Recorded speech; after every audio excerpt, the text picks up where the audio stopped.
سب سے بے وقوف عورت ہے وہ جو اپنے شوہر سے جو ہے نا یہ سوال کرتی ہے کہ تم مجھ سے زیادہ محبت کرتے ہو یا اپنی ماں سے زیادہ محبت کرتے ہو. سب سے بے وقوف عورت ہے وہ. یاد رکھو ماں اور بیوی کی محبتیں دونوں الگ الگ لیول کی ہیں. ماں کی محبت الگ لیول کی ہے, بیوی کی محبت الگ لیول کی ہے. اس کا مقابلہ ہی غلط ہے. ہاں اگر کسی کی 2 بیویاں ہوں تو بیوی یہ کہے کہ تم مجھ سے زیادہ محبت کرتے ہو, دوسری والی بیوی سے زیادہ محبت کرتے ہو, تب تو مقابلہ ٹھیک ہے. لیکن ماں کا اور بیوی کا کوئی مقابلہ ہی نہیں ہے. ماں کا مقام الگ ہے, بیوی کا مقام الگ ہے. ماں کی محبت ایک الگ طرح کی ہے, بیوی کی محبت الگ طرح کی ہے.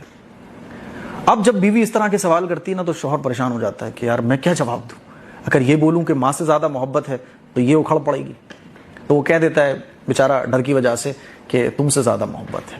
بیوی خوش ہو رہی ہوتی ہے. حالانکہ اس سوال کو کرنے کی وجہ سے وہ اپنی شوہر کی نظروں میں جب وہ یہ سوال کرتی ہے اپنی عزت کو, اپنی محبت کو گھٹا لیتی ہے. یاد رکھیے اگر شوہر یہ کہے بھی نا, کبھی آپ سوال کرو اور شوہر کہے کہ مجھے تم سے زیادہ محبت ہے, تو آپ کہو کہ ماں کا مقام الگ ہے, ماں سے تم زیادہ محبت رکھو. بیوی کی جب بات آئے گی, بیویوں میں کسی کی مان لیجیے 3 بیویاں ہیں, جیسے مفتی طارق موضوع صاحب کی 4 بیویاں ہیں, ان کی بیوی اگر سوال کرے کہ تم مجھ سے زیادہ محبت کر دو, ان کی 4 بیویاں ہیں, تو بیوی کا مقابلہ بیوی سے ہوگا نا, ماں کا مقابلہ ماں سے ہوگا. لیکن عجیب بات ہے اس میں شوہر بڑے پھنس جاتے ہیں. تو آپ سمجھاؤ بیوی کو کہ بھائی ماں کی محبت ایک الگ ہے, بیوی کی محبت ایک الگ ہے. جس طرح سے آنکھ کا مقام الگ ہے, ناک کا الگ ہے, کانوں کا الگ کام ہے, بالکل اسی طرح سے محبتیں الگ الگ ہیں.